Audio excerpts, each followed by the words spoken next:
जय जिनेन्द्र। मंगलाचरण से शुरू करते हैं। अहो श्री सतपुरुष के वचनामृतम्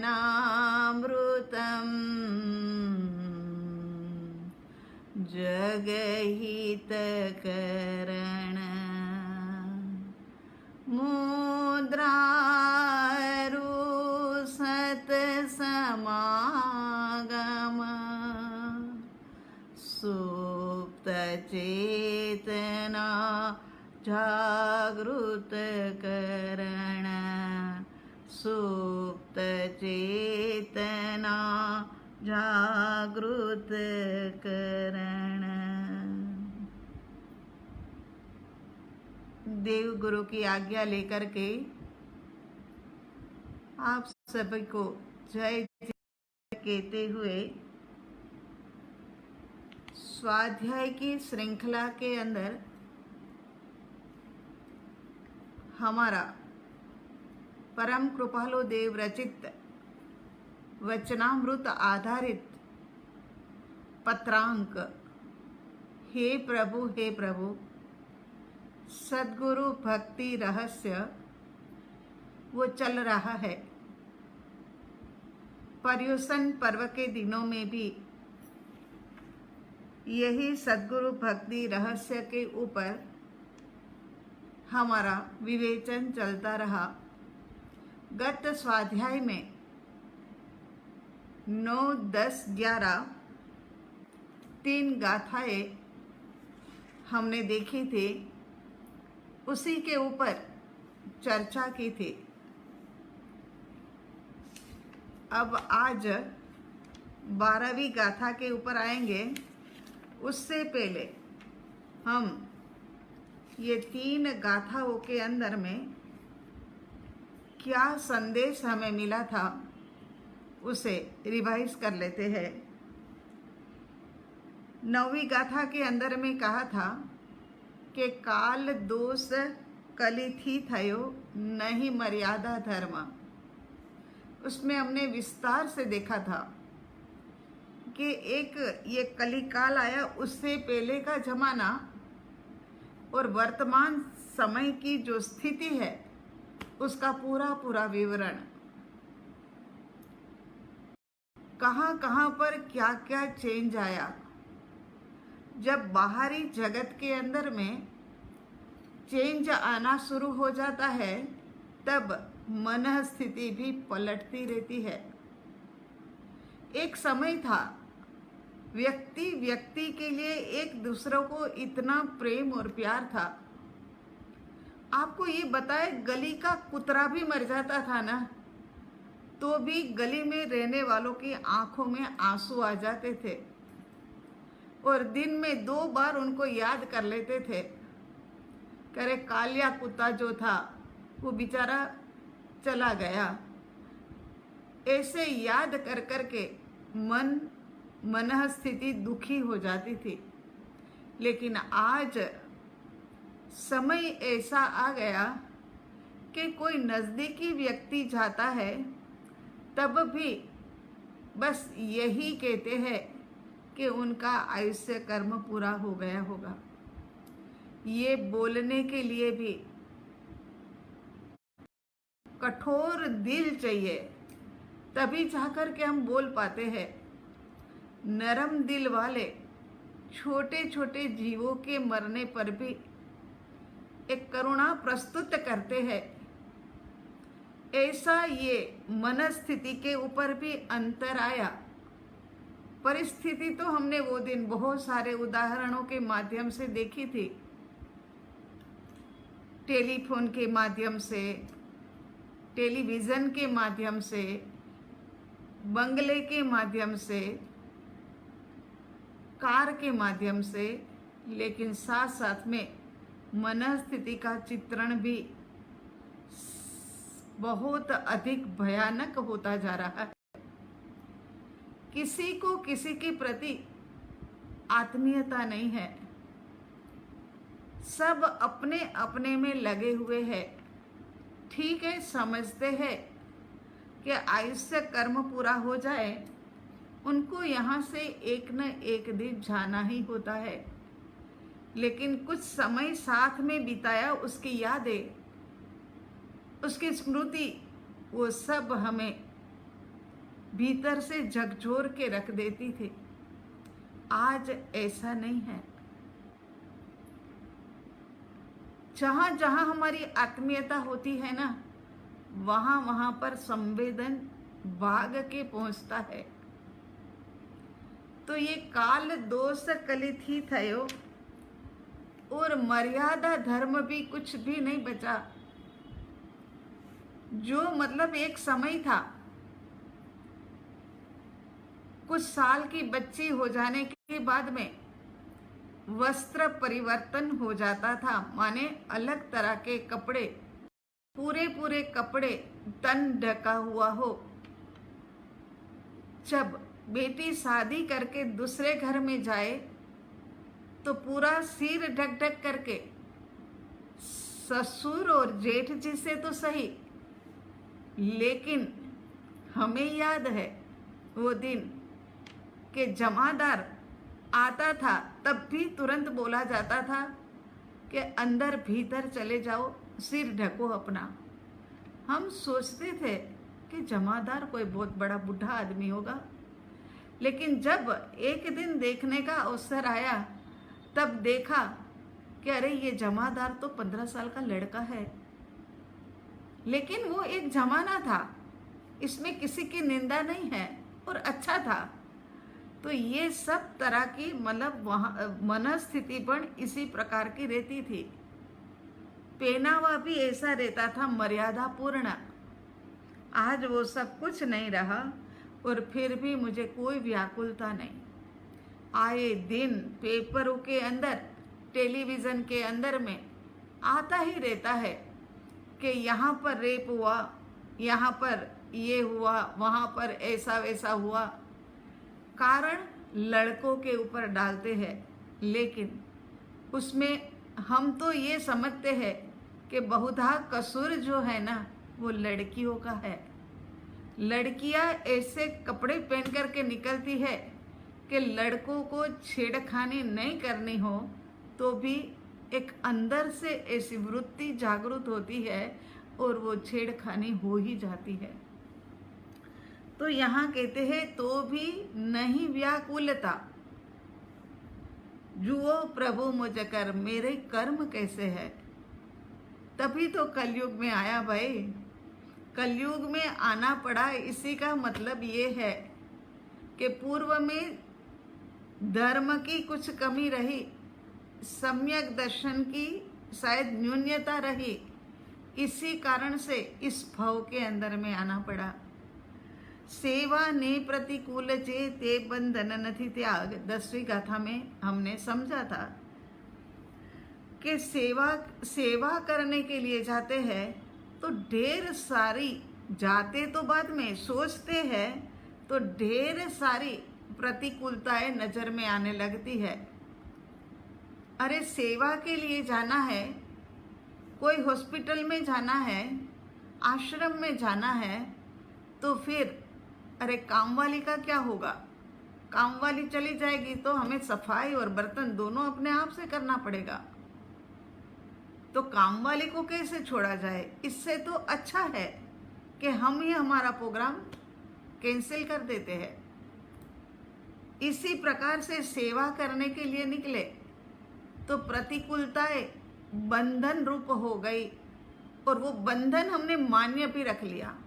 वो बंधन के अंदर में हमने कोई समाधान नहीं निकाला, जबकि हमें समाधान निकालना चाहिए था। कह रहे इतने लोगों की सेवा का हमें मौका मिल रहा है तो क्या है, आज एक दिन बर्तन अपने आप से कर लेंगे, या नीचे से 50 रुपये दे करके दूसरी माई को बुला लेंगे। लेकिन नहीं, सेवा ने प्रतिकूल जे ते बंधन नथी त्याग, उसका तो हमने बंधन जो हुआ उसका त्याग नहीं करा और रुक गए हम। देहेंद्रिय माने नहीं करे बाह्य पर राग, और देह इंद्रिय जो है उसका तो सारा राग बाहर में ही पड़ा है, अनंत काल से पड़ा हुआ है। उसके बाद 11वीं गाथा में तुझ वियोग स्फुरतो नथी वचन नयन यम नाई। तुझ वियोग, तेरा तो वियोग मुझे स्फूर ही नहीं रहा, क्योंकि मैं देह इंद्रिय के अंदर में इतना आसक्त हो गया हूँ कि मुझे तेरा तो ख्याल ही नहीं आता है। और वचन नयन, वचन और नयन, ये दोनों का संयम भी मेरे पास नहीं है। जहाँ जाता हूँ जैसा मर्जी में आता है बोल देता हूँ। नयन भी, जहाँ जो दृश्य नहीं देखने लायक हो वहाँ पर भी वो दृश्य देख करके मतलब खुश हो। कोई संयम नहीं है, यम माने संयम नहीं है। नहीं उदास अनभक्त थे, अनभक्त माने संसारी जन का जब मुझे संयोग होता है तो उनसे भी मैं उदास नहीं हो जाता हूँ। कह रहे मैं कैसे लोगों के साथ में मुझे 1 घंटा बिताना पड़ा। तेम गृहादि कमाए, ऐसे ही मैं ग्रह के अंदर में, घर के अंदर में भी रहता हूँ। मुझे तेरा वियोग भी नहीं स्फुरता है, मेरे वचन नयन के ऊपर संयम भी नहीं है, और संसारी जन मिले तो मैं उदास भी नहीं होता हूँ, अनासक्त भाव में भी नहीं रहता हूँ, उनके साथ मिलजुल जाता हूँ। अब इसके बाद हमारा 12वीं गाथा शुरू होगी। पहले गाथा बोल लेते हैं। अहम भाव से रहित नहीं, स्वधर्म संचयनाय। नहीं निवृत्ति निर्मलपणे, अन्य धर्म निकाय। 12वीं गाथा हिंदी में। अहम भाव से रहित नहीं, स्वधर्म संचयनाय।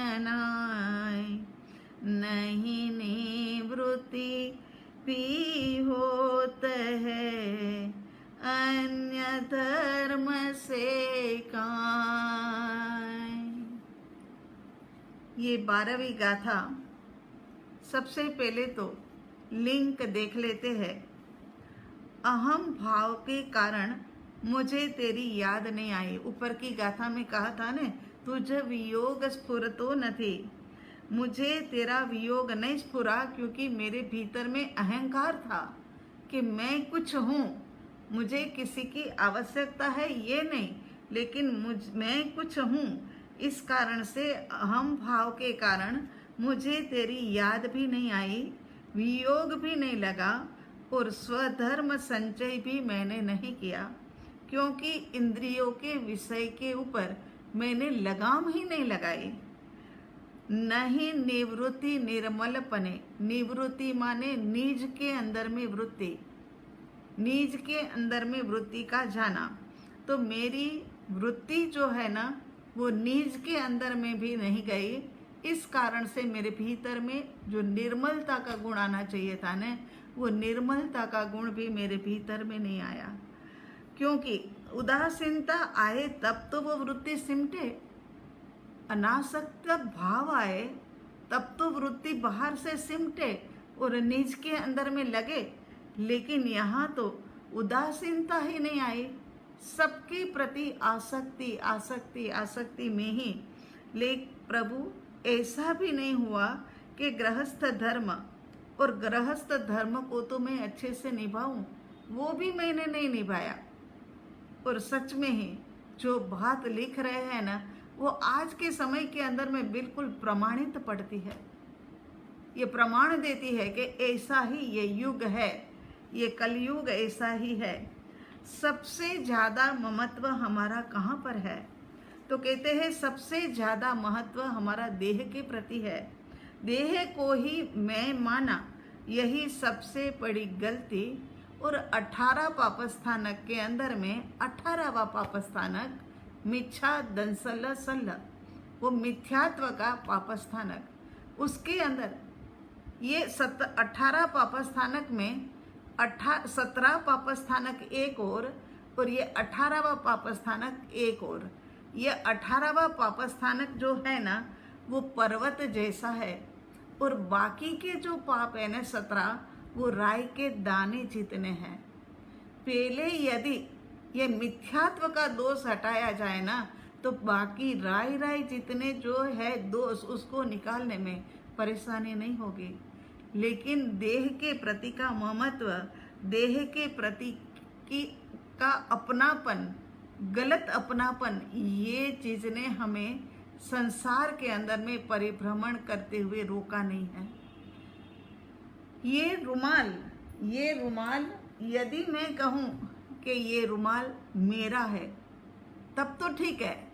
वैसे तो व्यवहारिक जगत में ऐसा है, निश्चय से तो ये भी ठीक नहीं है कि ये रुमाल मेरा। निश्चय तो कहता है तेरा कुछ है ही नहीं, तू आत्मा एक अकेला, बाकी सब कुछ मिला है। वो जो मिला है वो तेरे पुण्य के आधार से। फिर भी चलो एक बार व्यवहार जगत से भी समझ लेवे कि ये रुमाल मिला, लेकिन हम ये कह देवे कि ये रुमाल मैं हूँ, ये मैं हूँ, मैं रुमाल मैं हूँ, ये पेन जो है ना वह पेन मैं हूँ, तो यहाँ गलती हो जाएगी। मैं पेन नहीं हो सकता हूँ, मैं बंगला नहीं हो सकता हूँ, मैं रुमाल नहीं हो सकता हूँ, ऐसा कुछ भी मैं नहीं हो सकता हूँ। लेकिन हमने तो फिर ये देह, जब ये समझते हो कि रुमाल मैं नहीं कह सकते हैं कि ये मैं हूँ, तो फिर ये देह भी तो ऐसा ही है, आत्मा से पूरी तरह से जुदा और अलग है। इसी कारण से परम कृपालु देव ने आत्मसिद्धि शास्त्र के अंदर में कहा कि छूटे देहाध्यास तो नहीं करता तू कर्म, नहीं भोगता तू तेहनो एज धर्म नो मर्म। धर्म का मर्म यही है कि देहाध्यास, देह के प्रति का अपनापन आत्म अनुभव पूर्वक छूट जाए तो तू कर्म का करता नहीं है। तुझे पता लग जाएगा कि ये तो आवश्यक क्रियाएं है, वो करनी पड़ रही है। तो अनुभव, आत्मा अनुभव पूर्वक ये मैं पने का भाव छूट जाए तो तू कर्म का करता नहीं है और भोगता। ऐसी दशा का नाम धर्म है, ना करना और ना सजा पाना, ना गलत करना और ना सजा का पाना, है ना। तो इसी का नाम धर्म है कि आत्मा अनुभव पूर्वक सबको छोड़ देना। फिर ना तू कर्म का करता है, ना तू कर्म का भोगता है। करने वाला ये शरीर और भुगतान करने वाला भी ये शरीर। शरीर ने ही कभी बहुत बड़ा पाप किया होगा, तब जाकर के आज टीबी और कैंसर जैसी बीमारी आई। शरीर ने ही बहुत बड़ा पाप किया होगा, तब जाकर के ये कोरोना जैसी बीमारी आई। तो ये शरीर ही भुगतान कर रहा है, आत्मा नहीं कर रहा है। आत्मा तो भीतर बैठ करके जानवर देख रहा है कि ये परेशानी इनके पास आई। अब जब मैंने ही ये कर्म का बंद किया, मैंने ही ये मेरा सामान के साथ में ये डाला, तो फिर अब आकर के बैग खोली, उसमें से ये सब निकला, तो फिर अब रोना क्या। अब तो स्वीकार भाव ही होना चाहिए कि जब मैंने अन्य जीवों को दुख दिया तब मैं नहीं समझ पाया, तो अब मुझे कोई जीव दुख दे रहे हैं, चाहे वो कैसे भी जीव वो दुख दे रहे हैं, तो स्वीकार भाव और क्षमा का भाव। हमने आलोचना पाठ संवत्सरी वाले दिन किया था, तब कहा था ऐसे ही नहीं आ गई ये कोरोना तो एक इंद्रिय में मारा, 2 इंद्रिय में मारा, 3 इंद्रिय में मारा, फिर भी कुछ नहीं। फिर भी ये जीव ने कुछ प्रतिशोध लेने की भावना नहीं रखी। लेकिन जब पंचेंद्रिय के अंदर में आया, मछली बना, मुर्गा बना, तब भी हम जाकर के नहीं समझ सके ये बात को कि ये जीव भी मेरे जैसा ही है, मुझे इसे मारना नहीं चाहिए। ये बात को समझे नहीं, इस कारण से फिर ये कोरोना ने सोचा कि अब मैं भी तुझे छोड़ने वाला नहीं हूँ। अब ले, एक साथ में एक श्वास में मैं अंदर आऊंगा और मेरा उत्पादन इतना तेजी से होगा कि 1,00,000 जीव मेरे साथ साथ उत्पन्न होते जाएंगे, तुझे श्वास लेना भारी कर देंगे। ये हमारा ही किया हुआ है और किसी का नहीं। उदय में आए तो बिल्कुल भी विचलित मत होना। बस एक बात ध्यान में रखना कि समता पूर्वक इसका निकाल कर दिया जाए। तो यहाँ कहते हैं कि एकेंद्रिय में देह के प्रति ममत्व, 2 इंद्रिय 3 इंद्रिय, जहाँ जहाँ जो जो जीव मिला, देह मिला, उसी के अंदर में मैंने मैं पना कर दिया। मम पना करने के कारण से ऋणानुबंध हुआ। राग और द्वेष करते ही है और राग द्वेष के कारण से ऋणानुबंध हुआ और ऋणानुबंध को भुगतान करते करते प्रतिक्रिया करी और प्रतिक्रिया करने के कारण से ये ऋणानुबंध का गुणाकार हो गया, मल्टीप्लाई हो गया और ये गुणानुबंध हो गया। कांतिलाल जी प्रभु पढ़ा सुना, बहुत अच्छी कॉलम लिखते हैं। अब तो पहले से भी अच्छी हो गई, शुरू में फिर भी, लेकिन अब तो बहुत ही अच्छे से लिखते। उसके अंदर में आता है, कई लोगों ने हमें पूछा था कि ये ऋणानुबंध तक तो हम समझते हैं, लेकिन गुणानुबंध क्या होता है? तो ऋणानुबंध का भुगतान करते करते जब हम प्रतिक्रिया करते हैं तो वो गुणाकार होकर के, मल्टीप्लाई होकर के जो संस्कार बन जाते वो गुणानुबंध। ऋणानुबंध का भुगतान यदि स्वीकार भाव से कर लिया तो फिर ये गुणानुबंध नहीं होगा। गुणानुबंध को भुगतान करना बहुत मुश्किल है। अभी थोड़ा है, इतने में ही समझ जाओ। 1 अंगुली में फुंसी हुई है ना, तब तक समझ जाओ। यदि नहीं समझोगे तो वो बढ़ते बढ़ते बढ़ते बढ़ते पता नहीं कितना ज्यादा आगे तक चला जाएगा। तो यहाँ ये ऋणानुबंध और गुणानुबंध की बात भी आपकी समझ में आ गई होगी। कर्मक्षय करने के लिए समता भाव से जानना और देखना, डिस्टर्ब नहीं होना है। यदि डिस्टर्ब हो गए, प्रतिक्रिया कर ली, तो ये गुणानुबंध हो जाएगा, फिर तो छूटे से नहीं छूटेगा।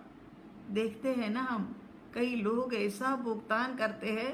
अभी एक आश्रम के अंदर में गए थे, वहाँ पर भोजन का लिखवाया था। ओहो, इसकी वो देख करके, उसकी फोटो देख करके अपने से देखी नहीं जाती। वो किताब वहाँ से आई है, किताब के ऊपर लिखा हुआ है कि ये अगर कच्चे दिल के कोई व्यक्ति हो तो ना जो देखे, ऐसे ऐसे पैर सड़े पड़े हुए हैं, उसमें से पस निकल रही है और इनका जो मुख्य सेवा कार्य करने वाला व्यक्ति है ना, वो साफ कर रहा है, उसको ठीक कर रहा है। ये महाविद्य क्षेत्र में हम किताब रखने वाले हैं। आप लोग भी सब मतलब जब भी जाओ तब ये देखना। ये हमें जो आज धन और संपत्ति मिली है, आज हमें जो सुख और सुविधा मिली है, आज हमारे पास गाड़ी और ऐसे भागने वाली मिली है, तो ये औरों को साता पहुंचाने के लिए मिली है। ये संपत्ति का भुगतान हम ही करें। संपत्ति का भुगतान करते हुए हम बढ़िया से बढ़िया कपड़े पहने, गहने बनवाए, उसके लिए नहीं है। फिक्स डिपॉजिट करो परलोक के लिए। सेवा से तीर्थंकर नाम, कर्म का उदय, ये तो आप जानते हो ना। संभवनाथ स्वामी ने असंभव होने वाली ऐसी सेवा करके तीर्थंकर नाम, कर्म का बंद किया था। तो फिर यहाँ पर कहते हैं कि जानना और देखना, डिस्टर्ब नहीं होना और थोड़े में ही निपटारा कर दो। किसी के साथ मन मुटाव हो जाए तो ये नहीं कि लंबा महीना, 2 महीना, 3 महीने तक चला, अभी बोला अभी ठोक। उसके बाद में क्या कहते हैं कि स्वधर्म संचय नाही। स्वधर्म माने आत्मा का धर्म, आत्मा के गुण। आत्मा के गुण संचय माने इकट्ठा करना, यहाँ पर होगा प्रकट करना। आत्मा के गुणों को प्रकट करना चाहिए था, लेकिन वो भी मैंने एकत्रित नहीं किया। देह के लिए तो मैंने बहुत कुछ एकत्रित किया, अलग अलग साड़ियाँ, अलग अलग ड्रेस, शादी में जाए तो ये, पिकनिक पे जाए तो ये, महाविद्य जाए तो ये, है ना, बहुत सारे सब कुछ इकट्ठे किए। लेकिन आत्म गुणों को मैंने प्रकट नहीं किया। स्वधर्म संचय नहीं। यदि आत्मगुण प्रकट किए होते तो आज हमारा जीवन अपेक्षा रहित हो जाता। हमारा जीवन आज अपेक्षाओं से भरा हुआ है ना, कि हमें कोई ये कर देवे, हमें कोई ये कर देवे, हमको ये देना चाहिए, हमारी ये सेवा होनी चाहिए। ये अपेक्षा रहित जीवन होने का, अपेक्षा रहित जीवन तभी होता है कि जब आत्मगुणों की खिलावट आ जाए। तो यहाँ कहते हैं कि जैसे उदाहरण के तौर पर देखा जाए कि आज मन तो था कि इडली डोसे खाए शाम के समय खाने के अंदर में, लेकिन पता लगा कि घर में तो खिचड़ी बनी हुई है। अब क्या होगा? होना क्या है? दो ही तो बात होनी है, या तो हल्ला होगा और या फिर स्वीकार होगा। यदि हल्ला होगा तो कर्म का बंध होगा, और स्वीकार होगा तो कर्म की निर्जरा या पुण्य होगा, है ना। तो जहां जहां जो जो है ना उसको चलाना सीखो। तुरंत मन को समझाना सीखो कि आज इडली डोसे नहीं तो एक दो दिन में बन जाएंगे। नीच वृत्ति माने नीच में वृत्ति, कर्तव्य धर्म के पालन करते हुए नीच के अंदर में कर्तव्य का पालन करते हुए नीच में वृत्ति भी नहीं रही। कह रहे हैं ना यहाँ पर, नथी निवृत्ति निर्मलपणे।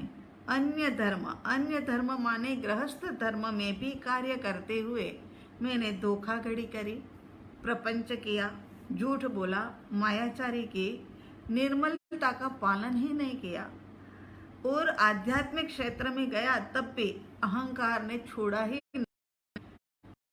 आध्यात्मिक जगत में जाकर के भी अहंकार, जहां पर छोड़ने के लिए ही जाना है वहां पर यदि अहंकार होने लग जाए तो फिर छूटना कहाँ होगा।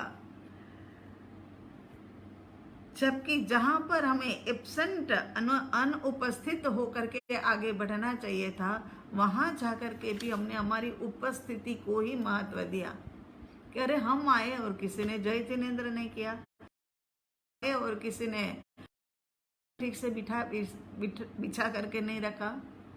ये सब बातें जो है ना नहीं चलती है, ये निर्मलता नहीं आने देती है। हर समय अपने से कनेक्ट होने के लिए पहले एक काउंटर अभी भी पड़ा होगा सब अपन सबके पास। तो जब महाविद्य क्षेत्र बन रहा था तब हमने बहुत सारे जाप सिमंदर स्वामी के करने के लिए कहा था। तो हर समय काउंटर के साथ में जुड़े रहते, कोई भी प्रवृत्ति करते हुए वो काउंटर के साथ में मैं आत्मा हूँ। ये तब तो हमने सिमंदर स्वामी के लिए कोई क्रिया प्रतिक्रिया नहीं निवृत्ति निर्मलपणे। निर्मलता नहीं आने के कारण से, निर्मलता हमारे भीतर में नहीं आई, इस कारण से निर्मलता क्यों नहीं आई, तो निज के साथ में वृत्ति को जोड़ा नहीं। निवृत्ति निज के साथ में वृत्ति को जोड़ा नहीं, इस कारण से निर्मलता नहीं आई, और निर्मलता के नहीं आने के कारण से गुण ग्राहकता हमारे भीतर नहीं आई। ये सब कनेक्शन, ये सारी चेन है। ये एक चेन जो चालू होती है ना वो इतनी लंबी लंबी लंबी, बस चेन को तोड़ते चलो तो हमें हमारे भीतर में गुण ग्राहकता नहीं आई। दोषों को छोड़ना भी नहीं आया, दोषों को छोड़े नहीं। जब जीव को ऐसा एहसास होता है कि इस भव केवल नारायण बनने के लिए है, इस भव में केवल परमात्मा ही बनने के लिए मिला है, नर भव की एक पल भी व्यर्थ गवाने योग्य नहीं, तब भी जीव अध्यात्म मार्ग के अंदर में प्रवेश नहीं करता है। एक क्षण भी गवाने लायक नहीं है। फिर भी यहाँ की कितनी ही क्षणें, क्या दिन के दिन, महीने के महीने सारे व्यर्थ में हमारे से गवाए जा रहे हैं। आगे क्या कहते हैं कि सतपुरुष के पास अध्यात्म की समझ रूपी लोन, ये हम क्या करते गए। तो यहाँ ये जो नहीं निवृत्ति निर्मलपणे, ग्राहकता का गुण भी मेरे भीतर में नहीं आया और इसी कारण से मैं अध्यात्म मार्ग के अंदर में प्रवेश नहीं कर सका। आगे कहते हैं 13वीं गाथा।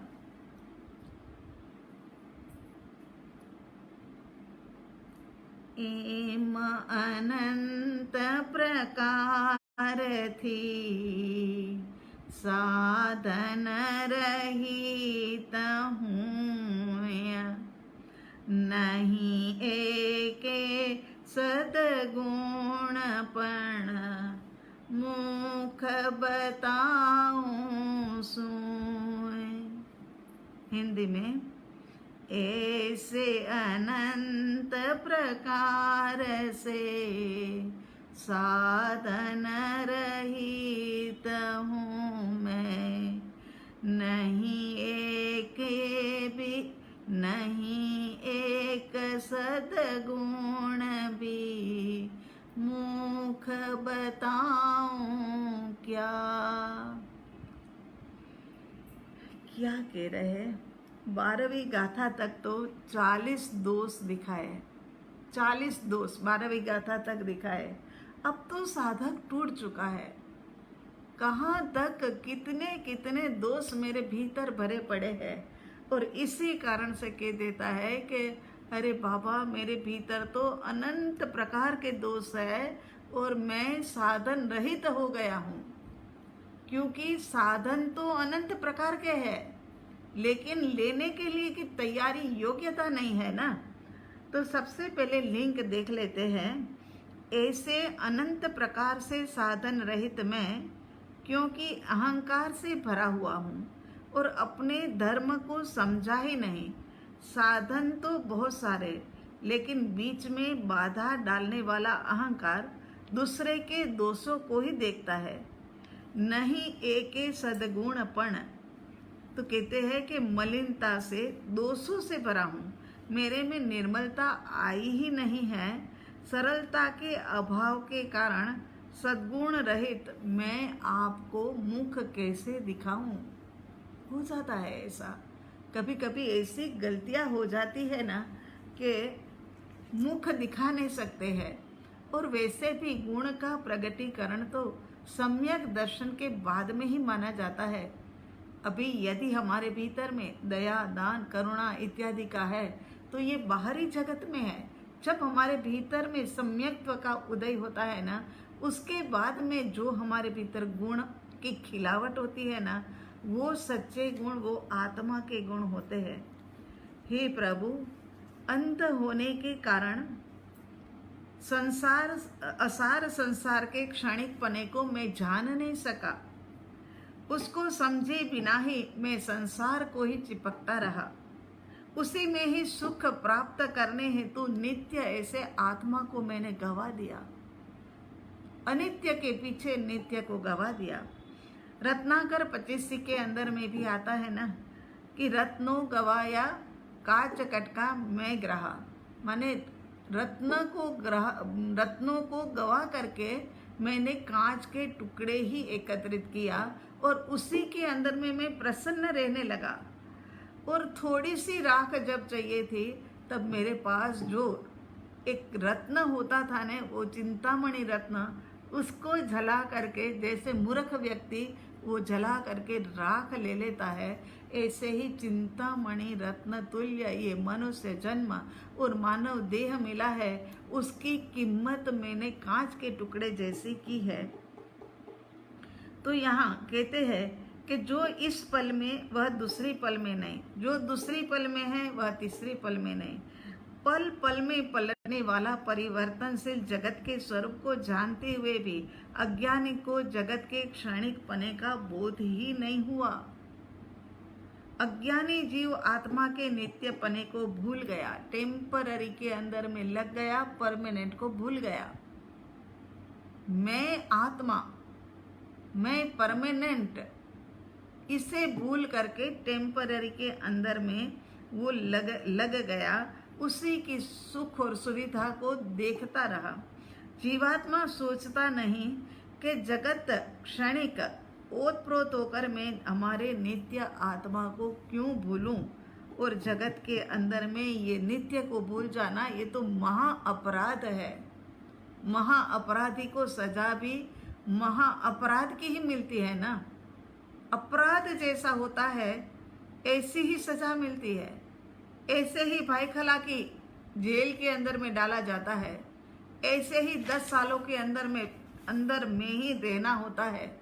तो यहाँ पर भी हमने महा अपराध किया, उसने तो अपराध किया, लेकिन हमने तो महा अपराध किया, तो ना जाने हमें तो कितनी जेल बदलते बदलते बदलते ही रहना पड़ेगा।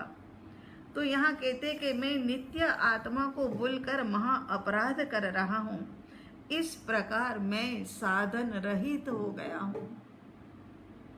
बहुत दुखी हो रहा है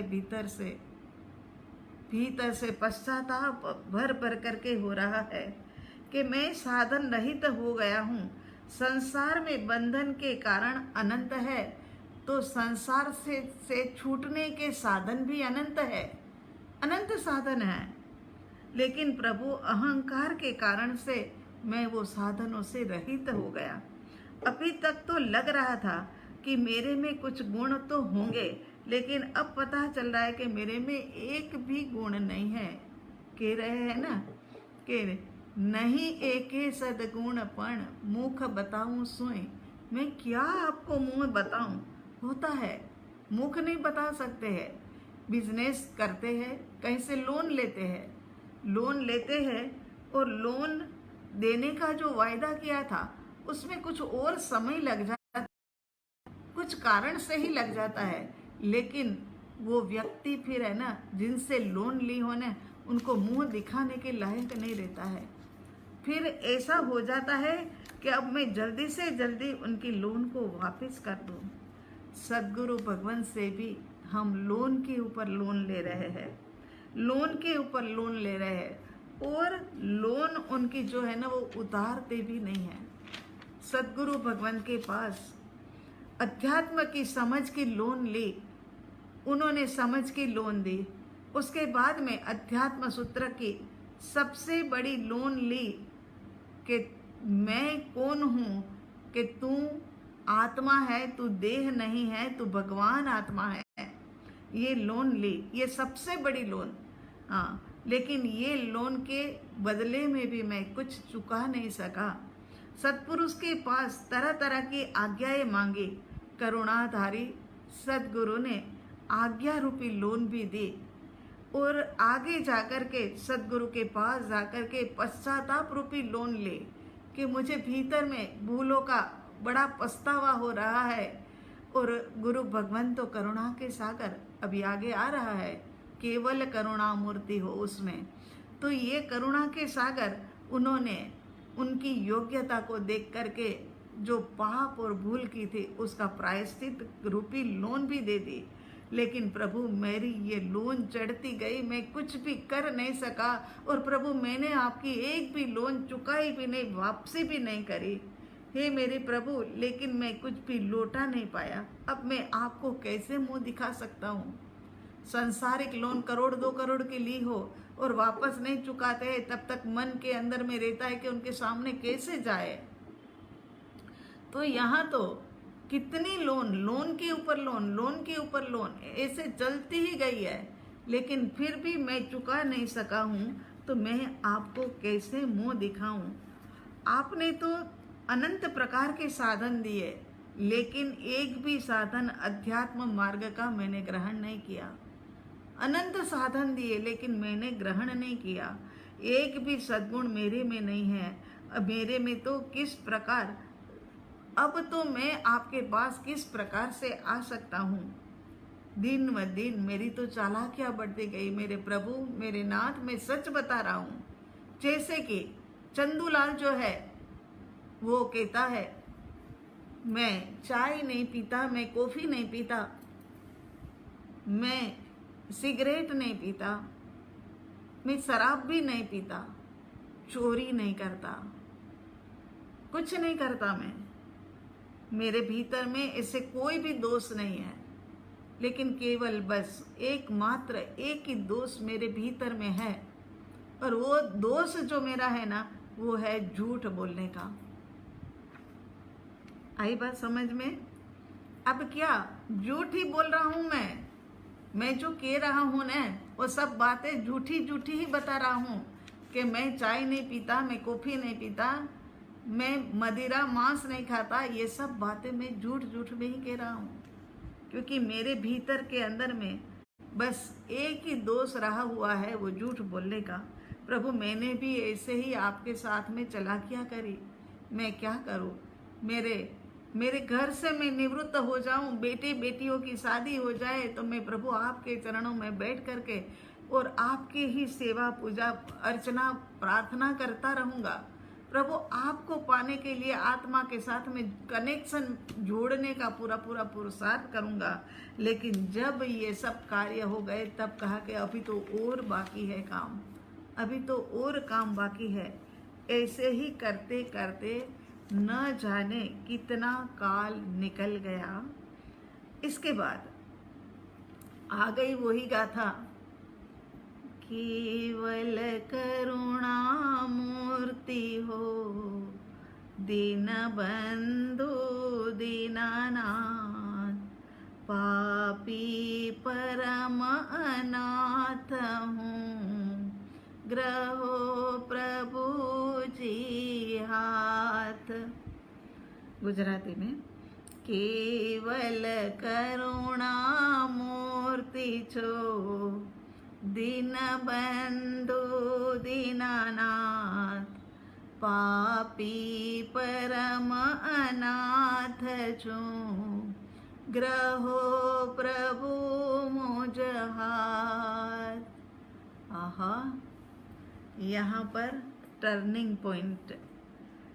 अब ऐसा है ना कि ये गाथा तो हमें लगती है समझाने के बजाय कहने के बदले में अनुभव करने की बात है यह, कि सच में ही केवल करुणा मूर्ति ही है।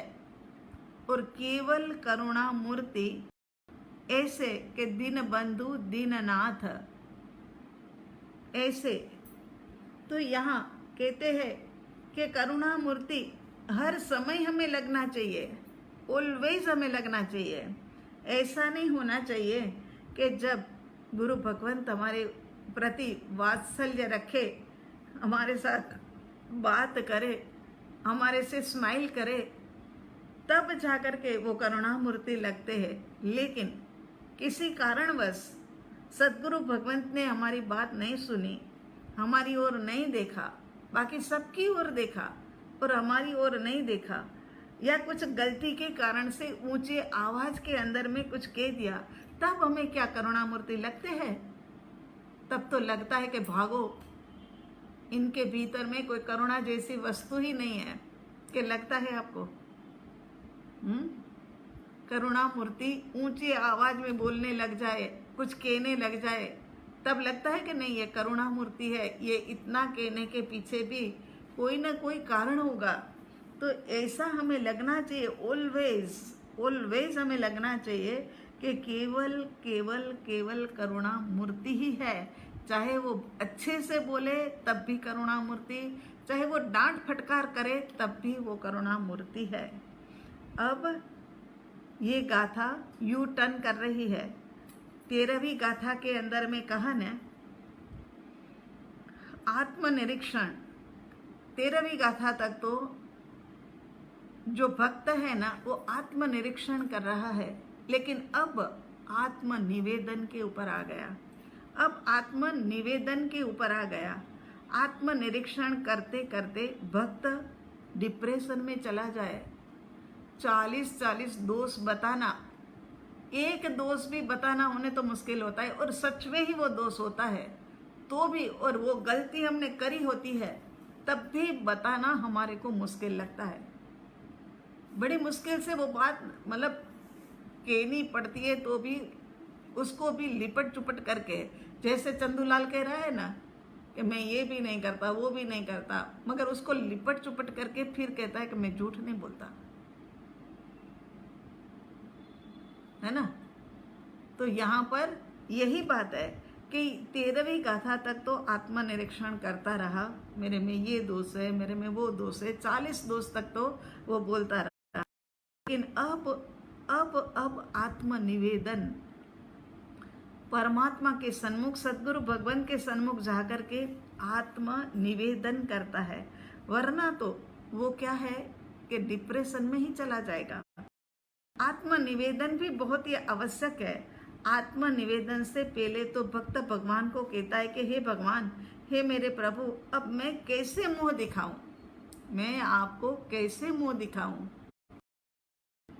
अगली गाथा में आता है कि केवल करुणा मूर्ति हो, मैं मुख दिखा सकूं ऐसा तो नहीं हूं, लेकिन हे प्रभु आप केवल करुणा मूर्ति हो। नाथ, आप में ये गुण नहीं होता तो मेरे इतने 40 दोषों को सुनते सुनते तो आप कब के मेरे ऊपर नाराज हो गए होते, कब के मेरे ऊपर गुस्से हो गए होते कि अरे क्या ये ऐसे ही बकवास लगा रखी है।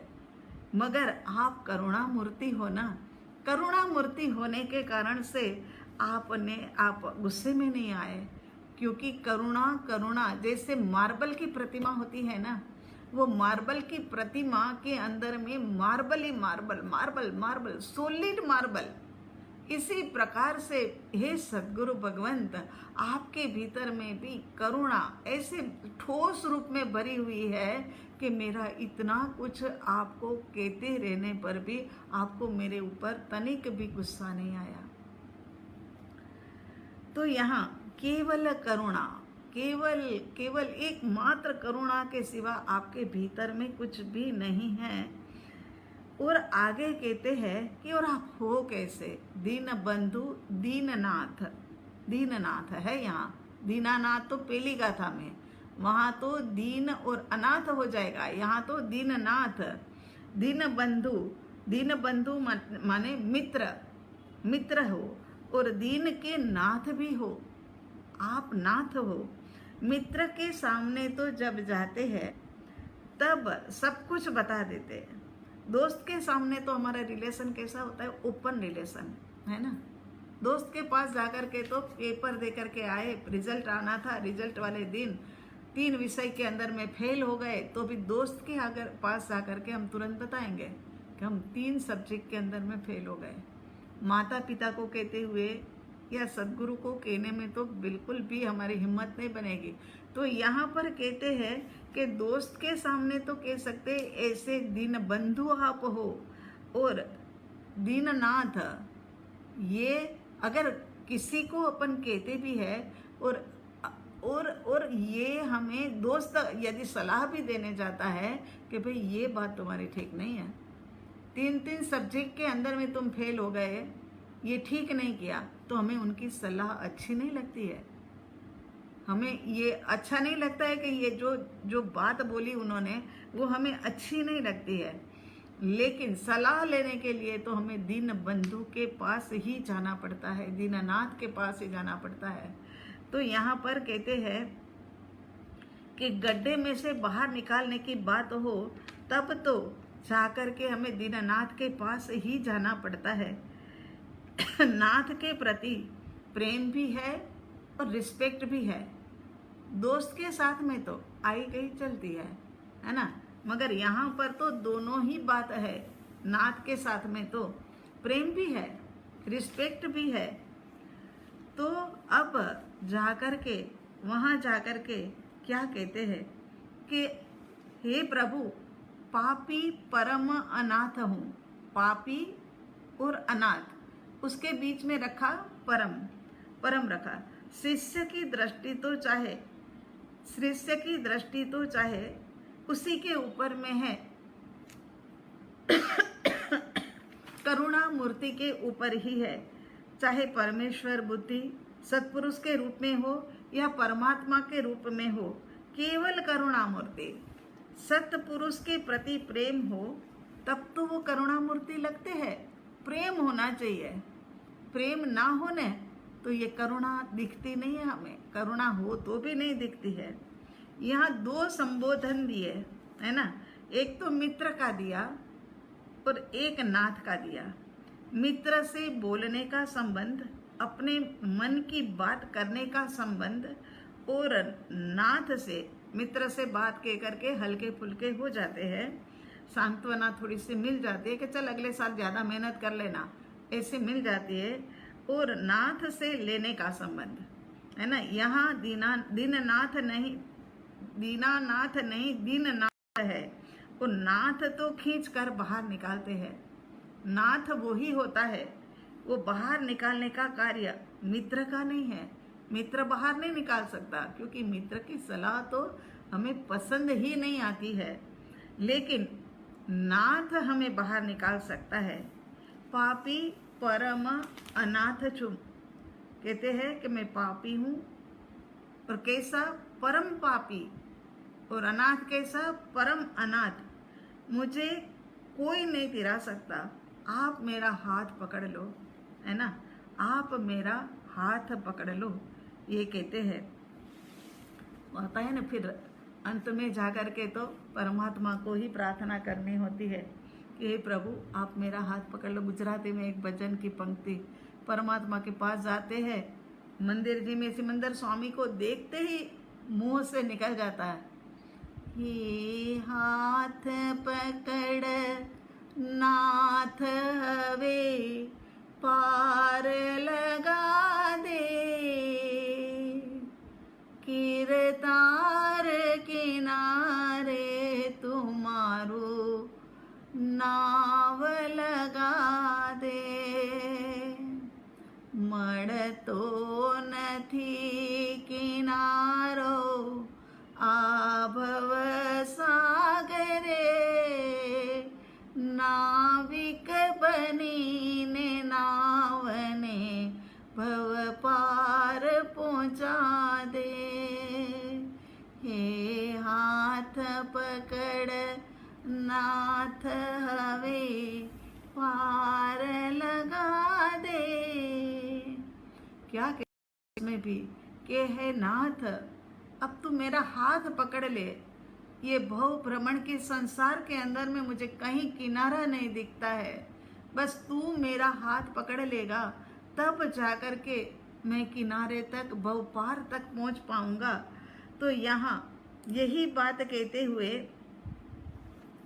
कहते हैं कि मेरे पास तो पापी परम अनाथ, प्रत्यक्षता की बात है। देखो, पापी परम अनाथ, हाथ पकड़ने की बात, प्रत्यक्षता हो तहीं वहाँ पर ही तो बात होती है ना, प्रत्यक्ष हो तभी तो हाथ पकड़ लो कहा जाता है ना। और कैसे परमात्मा भी कैसे करुणा के सागर, ये शिष्य जो है वो तो गड्ढे में गिरा पड़ा है, और गड्ढे भी खुद ने ही खोदे हैं और जगह जगह पर खोदे हैं, वहां से लगाता है कि हे नाथ मेरा हाथ पकड़ो। वो समय पर नाथ कहते तो कौन से गड्ढे में है ये तो बता, और फिर नाथ जाकर के उनके लेवल पर नहीं जाते नाथ, लेकिन नाथ बेंड होकर के, झुक करके, ऐसे होकर के उनको हाथ देते हैं और हाथ पकड़ करके खींच करके बाहर निकालते हैं। पकड़ने की, हाथ पकड़ने की बात है। परम माने बहुत ही बड़ा पापी, पूर्ण पापी हूं मैं, क्योंकि मैं बाहर में किसी की हत्या कर दूं तब तो मैं पापी हूं, बाहर में मैं किसी की हत्या कर दूं तब तो मैं पापी हूं, लेकिन घर वालों की किसी की हत्या कर दूं तब मैं परम पापी हूं। मैं सदगुरु भगवान परम पापी हूं, मैंने मेरे आत्म गुणों की हत्या कर दी है, मेरे ही आत्म गुणों की हत्या मैंने कर दी है। ऐसे अनंत अनंत गुण जो मेरे भीतर में, अनंत ज्ञान, अनंत दर्शन के ऊपर मैंने प्रहार कर दिया, और मैं परम परम पापी हूं, क्योंकि मैंने घर के बाहर के लोगों की घात कर दी होती, हत्या कर दी होती तो पापी रहता, मगर यहाँ तो परम पापी, घर के ही लोगों की हत्या कर दी, निज गुणों की ही मैंने हत्या कर दी। परम अनाथ, ये उसके बाद आता है कि मैं परम अनाथ हूँ। कैसे कैसे, तो यहाँ पर भी उदाहरण से समझो, जैसे बाहर के व्यक्ति की हत्या पाप है, मगर घर के व्यक्ति की हत्या ये परम पाप है। मैंने मेरे अनंत गुणों की हत्या कर दी, इसीलिए मैं परम पापी हूँ। और परम अनाथ कैसे? तो कहते हैं कि ट्रैफिक सिग्नल के पास एक बच्चा बैठा है, भीख मांग रहा है, अकेला है, कोई नहीं है, माता पिता कोई नहीं है, अकेला है। दूसरे के अंदर में ट्रैफिक सिग्नल के ऊपर एक बच्चा भीख मांग रहा है, लेकिन उनके माता पिता जो है वो घर में बैठे हैं।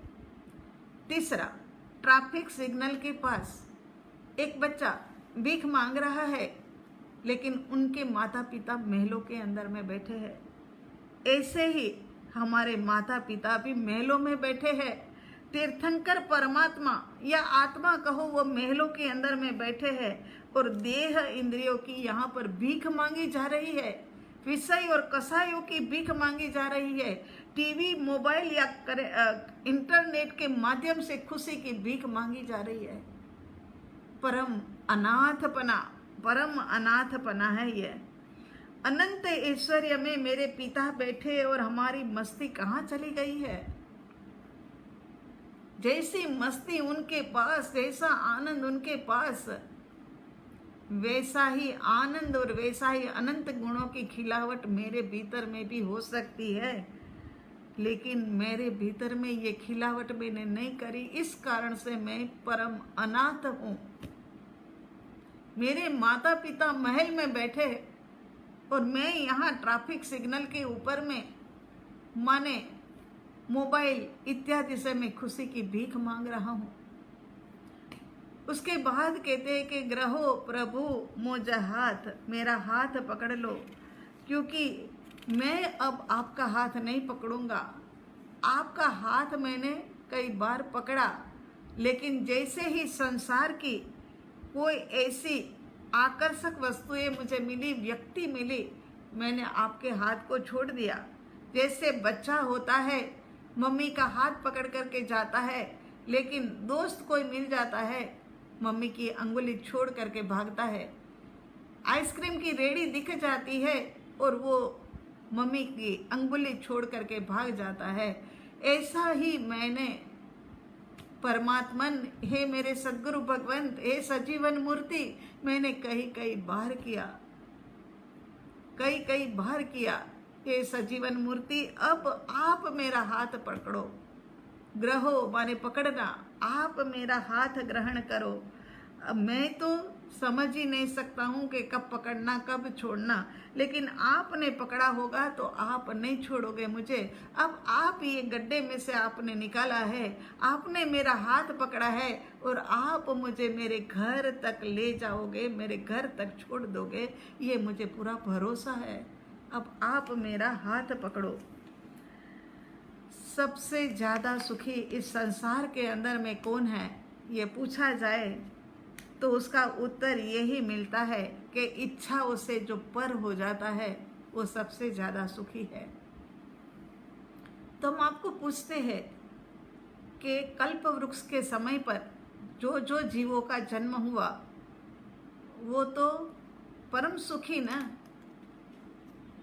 नहीं, उनको भी कल्प वृक्ष तक जाने की मेहनत करनी पड़ती थी। उनके भीतर भी इच्छा जागृत होती थी। इच्छा जागृत होने के कारण से वो कल्प वृक्ष तक जाते थे और वो पुरुषार्थ करते थे। वरना तो ये जो वो युगल्या के समय पर जन्म लेने वाले जो होते हैं ना जीव, वो बड़े आलसी होते हैं। लेकिन पुण्य का उदय होता है, इसीलिए जुगल्या में कल्प वृक्ष के समय पर वो जन्म लेते हैं। तो कहते हैं चिंतामणि रत्न जिनके पास हो वो सुखी होता होगा। कहते नहीं, वो भी सुखी नहीं है। उसको पाने के लिए भी न जाने कितनी मेहनत करनी पड़ती है। तीसरा कहता है कि अगर किसी को वरदान मिल जाए, वरदान में जिसको छुए वो सब चीज़ें सोना बन जाए, तो वो सुखी होता होगा। तो कहते नहीं, वो भी सुखी नहीं होता है। उसे भी वरदान मिला, घर की ओर आगे बढ़ा, गाड़ी में बैठा, सोने की हो गई, ठीक है। उसके बाद आगे गया, कहीं पर घर गया, घर के अंदर में बेटी को छुआ सोने की हो गई, ये सब मतलब समझाने के लिए है, ऐसा होता नहीं है। लेकिन खाना खाने के लिए बैठे, रोटी सोने की हो गई, तो ये भी मतलब कहने का मतलब ये है कि हम मानते हैं कि बहुत ऐश्वर्य जिनके पास है ना वो सुखी होते होंगे, लेकिन वो भी सुखी नहीं होते हैं। ये याद रखना, जिनके पास होते हुए भी इच्छा का त्याग करता है ना, वो व्यक्ति सुखी होता है तो सही, मगर फिर भी उसका त्याग करना, हाँ, वो व्यक्ति सुखी होती है। तो यहाँ पर हम मानते हैं कि जिनके पास खूब पैसा है, गाड़ी है, बंगला है, लेकिन आपको ये ख्याल है कि जो ज़्यादा से ज़्यादा डिप्रेशन में जाने वाले लोग होते हैं ना, वो धनिक लोग ही होते हैं। डिप्रेशन है क्या? नेगेटिविटी का एक बहुत बड़ा फ्लो, ये डिप्रेशन है। डिप्रेशन में जाने वाला नेगेटिव ही होता है, और ऐसा नेगेटिव में जाने वाला व्यक्ति जो होते हैं ना, वो ज़्यादातर ऐश्वर्यवान ही होता है, संपत्तिवान ही होता है, उनके पास धन संपत्ति पूरी पूरी होती है। लेकिन हे प्रभु, वैसे मित्र के साथ तो हम ऐसा करते हैं गिव और टेक का, लेकिन प्रभु मेरे पास तो आपको देने के लिए कुछ है नहीं, बस मेरे भीतर तो शब्दों के माध्यम से श्रद्धा अर्पणता में आपके चरणों में रख सकता हूँ। बस मेरा आप हाथ पकड़ लो और मैं सेफ हाथों के अंदर में आ जाऊँ, ताकि अनंत काल की जो भटक है ना, वो मेरी समाप्त हो जाए। कांटा चुभता नहीं है ना, तब तक हम निकालते नहीं हैं। जब तक पैर में कांटा लगे लेकिन वो चुभे नहीं, तब तक निकालते नहीं हैं। तो हे प्रभु, अब मुझे ये संसार रूपी कांटा चुभ रहा है, अब मुझे ये संसार रूपी कांटा चुभ रहा है। आप मेरा हाथ पकड़ो और आप मुझे बाहर निकाल करके मुझे ये परिभ्रमण से मेरे स्वघर की ओर, मोक्ष की ओर मुझे पहुंचा दो। उसके बाद 15वीं गाथा के अंदर में कहते हैं, पहले टाइम देख लेते हैं, 15वीं गाथा के अंदर में ऐसे ही पढ़ लेते हैं। अब तो साधक जो है वो सेफ हाथों के अंदर में आ गया है। अनंत काल की जो भटकन थी वो अब तो समाप्त होने के लिए जा रही है, ऐसा लगता है। फिर भी कहता है, अनंत काल से भटक रहा बिना भान भगवान, सेव्या नहीं गुरु संत को, छोड़ा नहीं अभिमान। अभी भी उनको भीतर ही भीतर ग्लानि हो रही है। हाथ तो पकड़ लिया है, सुना तो बहुत है, लेकिन ये सब गाथाएं जो है ना, अब आचरण में लेने के लिए है। तो यहाँ कहते हैं कि अनंत काल से भटक रहा हूँ मैं, बिना भान भगवान, सेव्या नहीं गुरु संत को, छोड़ा नहीं अभिमान। बहुत अच्छी गाथा है ये गाथा में भी बहुत ही आनंद आएगा कि कैसी कैसी मूर्खाई हम करते हैं, और ऐसी मूर्खामी करके हम मानते हैं यही कि हम तो बुद्धिशाली है। तो अब ये अगली बार में 25वीं गाथा अवसर आने पर अवश्य करेंगे। अब आगे अपन को क्या है कि ध्यान भी करना है। मुझे तो ये था कि 16वीं गाथा तक अपन पहुंच जाएंगे, लेकिन नहीं पहुंचे। चलो ठीक है, कोई बात नहीं, हमें कोई जल्दबाजी नहीं है। देखो, अगर ऐसे ही सुनाने के लिए करनी होती ना, तो ये 10 मिनट में सुना करके ख़त्म कर देते हैं, लेकिन ये समझने के लिए हमने करना है, इसकी गहराई में जाना है। गहराई में जा करके फिर हमें चिंतन मनन के माध्यम से मक्खन निकाल करके हमें तैरना है। अब तैरना है, बस बहुत हो गया। अब है ना, भटकना नहीं है। तो इसी कारण से कोई जल्दबाजी नहीं करते हुए शांति शांति से अपन ये सब बातों में आगे बढ़ते हैं। और आगे कहना है हमें आपको सूचना के माध्यम से कि पत्रांक नंबर 37 जूठा भाई के ऊपर जो पत्र लिखा था परम कृपालु देव ने, उसका प्रश्न पेपर हमारे पास रेडी हो गया है। प्रतिभा प्रभु के सहयोग से ये प्रश्न पेपर तैयार हो गया है। तो ये आपको संडे या मंडे तक लेट, वैसे तो संडे ही मिल जाएगा, ऑनलाइन के ऊपर आपको मिलेगा। और ये 25 अक्टूबर दशहरा वाले दिन आपने हमें वापस करना है, क्योंकि ये प्रश्न करने के लिए फिर से आपको वापस एक एक बार कैसेट सुननी पड़ेगी।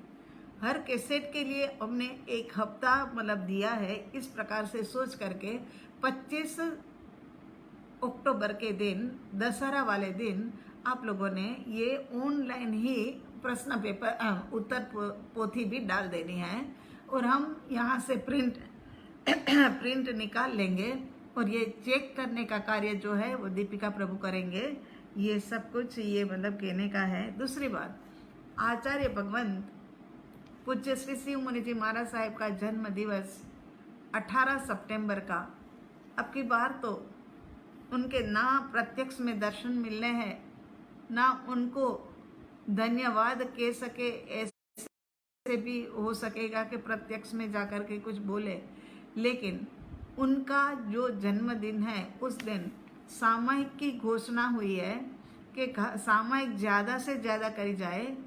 79,000 सामयिक का निर्णय किया गया है पूरे इंडिया से बाहर में।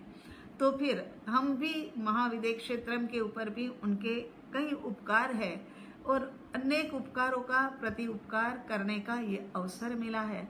वो भी उसका फल तो हमें ही मिलने वाला है, ये नहीं है कि उनका फल उनको मिल जाए, बस एक निमित्त मात्र वो बनने वाले हैं। तो हम सोच रहे कि ज़्यादा से ज़्यादा सामयिक एकासना, ये हम अगर महाविद्य में सामूहिक रूप में इकट्ठे हो सकते तो सामूहिक एकासना कराते, लेकिन वर्तमान स्थिति में ऐसा संभव नहीं है। तो इस कारण से एकासना और ज़्यादा से ज़्यादा सामयिक हो, ऐसी हमारी भावना है।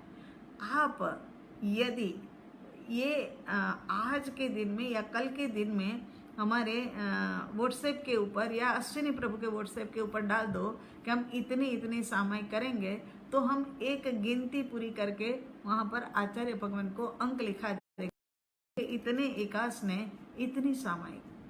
9 सामयिक भी सोचो तो हो सकती है, पहले 5 ले लो, फिर उठो, एकास ना करो, फिर 4 कर लो, हो सकती है। तो उत्कृष्ट भाव रखते हुए ज़्यादा से ज़्यादा सामयिक एकासना करें, और उनके जन्म दिवस का मुबारक देते हुए कि ऐसा युग पुरुष प्रधान जो है उनका जन्म बार बार ऐसी धरती के ऊपर होता रहे, ताकि हम सबको मार्गदर्शन मिलता रहे। तो आप लोग भी व्हाट्सएप के ऊपर हमें जल्द से जल्द बता देना कि एकासना वगैरह कौन करने वाले हैं। अब ध्यान की ओर आगे बढ़ते हैं।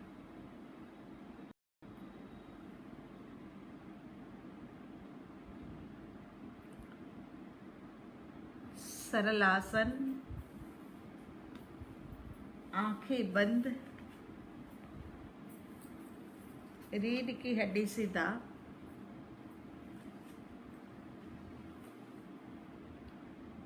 शांत और स्थिर भाव में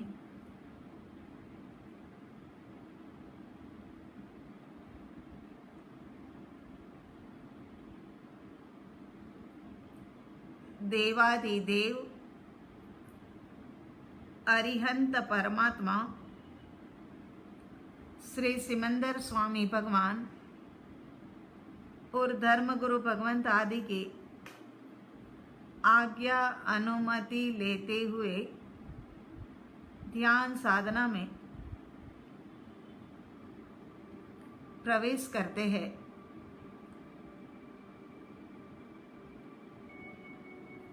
सबसे पहले मैं आत्मा हूँ, मैं आत्मा त्रिकाल सत्य है, शाश्वत सत्य। इस सत्य को ग्रहण करिए कि मैं देह नहीं हूँ, मैं आत्मा हूँ। आत्मा, मैं आत्मा मैं आत्मा हूँ। अब मैं आत्मा हूँ बोलने के साथ में ही आपका उपयोग सिमटने लग जाए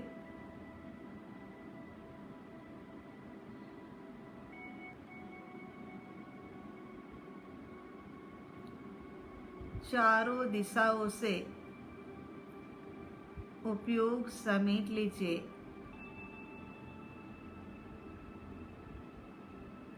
व्यक्ति, वस्तु, परिस्थिति, पदार्थ, स्थान, देह सब कुछ परिवर्तनशील है। हर पल पल में परिवर्तित होते हुए ये सब धाराएं, लेकिन मैं त्रिकाल सत्य, अजर अमर अविनाशी, एक बार आत्म अनुभव अनंत काल के परिभ्रमण को रोक सकता है। एक बार का आत्म अनुभव अनंत सुख में अनंत काल तक स्थिर कर सकता है, और ये कार्य मनुष्य जन्म में पुरुषार्थ पूर्वक सरलता से कर सकते हैं। मनुष्यपना प्राप्त करने के लिए देवी देवता भी लालायित है, क्योंकि यहाँ से मोक्ष का लक्ष्य बना करके ध्यान साधना के माध्यम से आत्म अनुभूति करके अनंत कर्मों के निर्जरा करते हुए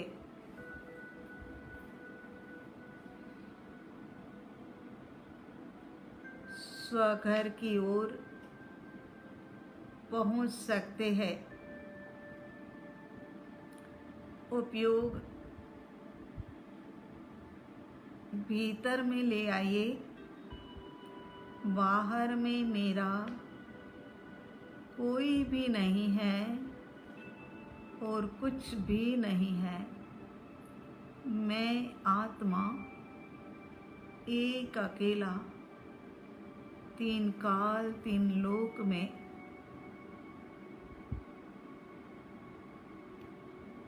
लेकिन माला माल से अनंत गुणों से भरा मैं आत्मा हूँ। कहाँ वो आत्मा, कहाँ करे अनुभव। आओ भीतर चलते हैं। भीतर, इसी देह के भीतर विद्यमान स्वरूप स्थिति की गहराई में अनुभव में आ सके ऐसा अनंता जीव सिद्ध बुद्ध और मुक्त हुए हैं। उन्होंने भी पहले कर्म निर्जरा का लक्ष्य और सम्यक दर्शन की प्राप्ति की। उसके बाद क्रमशः आगे बढ़ते गए।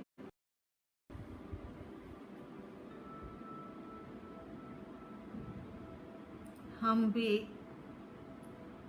वर्तमान समय में अपना एम लेकर के भीतर की गहराइयों में जाए कि मुझे आत्म अनुभूति करनी है। लक्ष्य पक्का होना चाहिए। प्रवास तो 3 तरह का होता है। बिना लक्ष्य के भटकना होता है। बाह्य का आकर्षण रख करके प्रवास करना, उसे प्रवास ही कहते हैं। और लक्ष्य पूर्वक यदि प्रवास किया जाए तो ये हमारी यात्रा हो जाती है। उपयोग भीतर भीतर में आ गया, न जाने क्यों, लेकिन मन, काया, चित्त, बुद्धि सब शांत है, शांत है।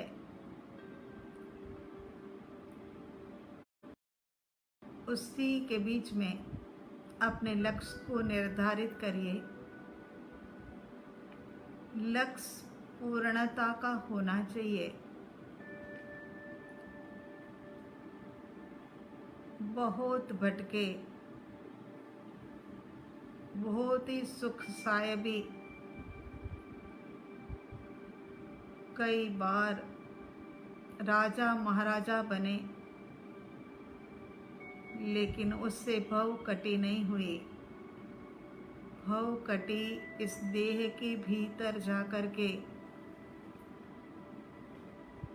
आत्मा का अनुभव करने से होगी। ये निश्चित समझ करके चलना। लक्ष्य को निर्धारित 20 सेकंड के लिए वचन विराम।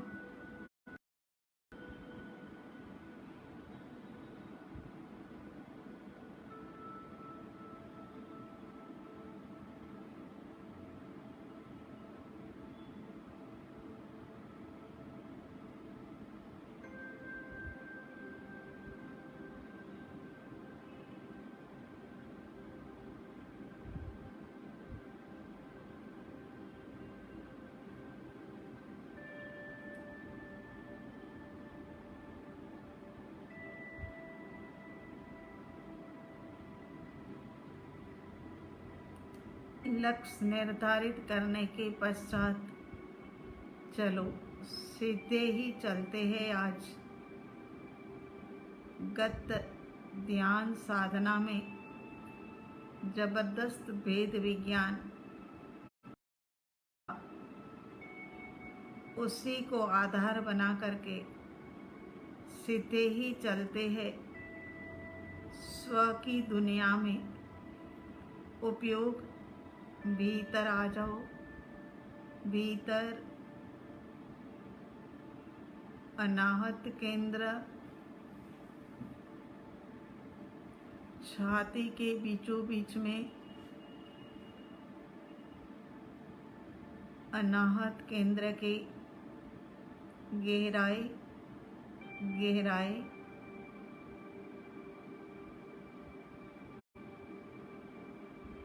गहरे में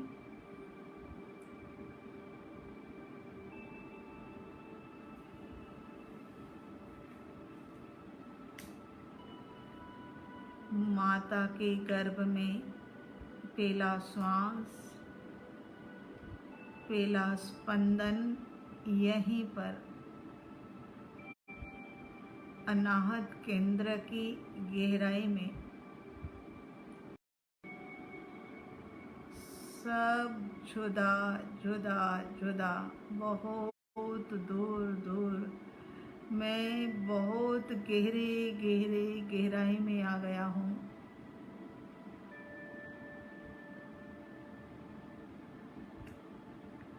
यहीं पर समाधि में स्थित हो जाइए।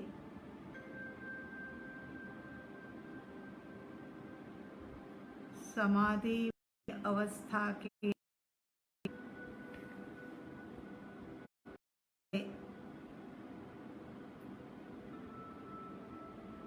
आत्मा के निज गुण का कोई भी अनुभव हो, बिना विचलित अनुभूति में बने रहना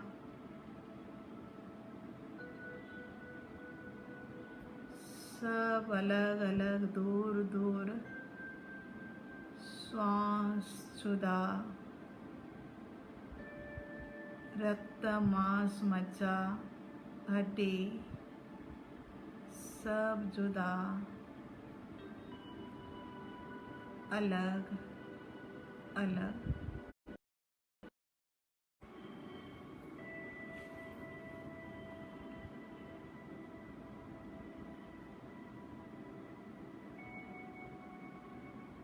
समाधि में गहरी शांति स्थिरता का, शीतलता का, अनंत प्रकाश का जो भी अनुभव हो, बस वही तुम हो, बने रहना।